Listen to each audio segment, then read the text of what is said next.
Mengapa aku butuh penebus yang harus mati? Kalau hidup manusia memang terjual, pertanyaannya bukan siapa yang salah, tetapi siapa yang sanggup menebusnya. Ada satu perusahaan milik negara di Indonesia yang slogannya cukup menarik perhatian saya. Mengatasi masalah tanpa masalah. Ya, betul. Perusahaan itu bernama Pegadaian. Secara umum, Pegadaian menyediakan peminjaman dana dengan jaminan fisik berupa barang milik peminjam. Ada juga pembiayaan usaha kecil dan investasi emas. Namun hari ini, saya ingin mengajak kita memperhatikan satu fungsi saja, peminjaman dana dengan jaminan barang. Pegadaian memberikan pertolongan yang cepat, tapi pertolongan itu bersyarat. Syaratnya sederhana, seseorang harus memiliki barang untuk digadaikan. Dan pertolongan itu bersifat sementara, belum tentu menyelesaikan akar masalah, hanya menolong untuk sementara waktu. Dalam iman Kristen, kita mengenal satu istilah penting, penebus. Yesus Kristus disebut penebus karena dia datang untuk menebus manusia. Kalau seseorang menebus sepeda motor dari Pegadaian, itu berarti motor tersebut sebelumnya telah tergadaikan. Dengan kata lain, ia tidak sedang berada di tangan pemiliknya sendiri. Alkitab memakai gambaran yang serupa. Manusia digambarkan sebagai terjual di bawah kuasa dosa.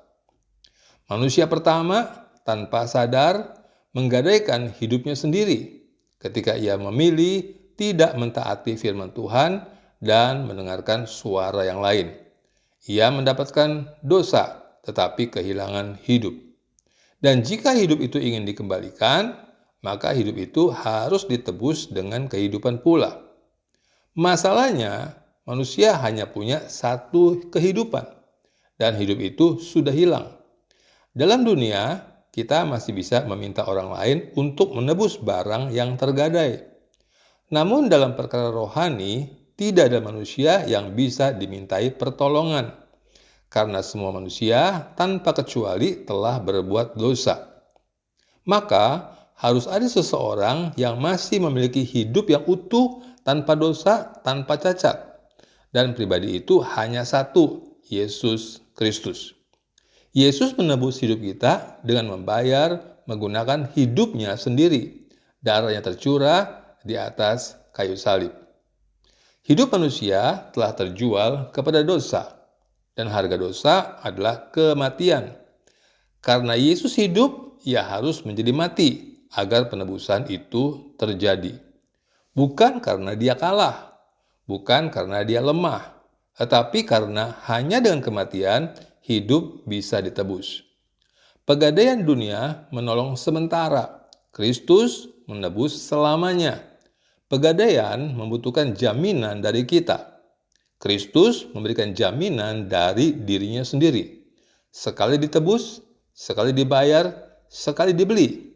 Kita bukan lagi milik dosa. Kita adalah milik Dia yang telah menebus kita. Semua surat hutang kita telah dipakukan di atas kayu salib. Tidak ada lagi hutang yang tersisa. Semua telah dibayar lunas oleh Yesus. Amin.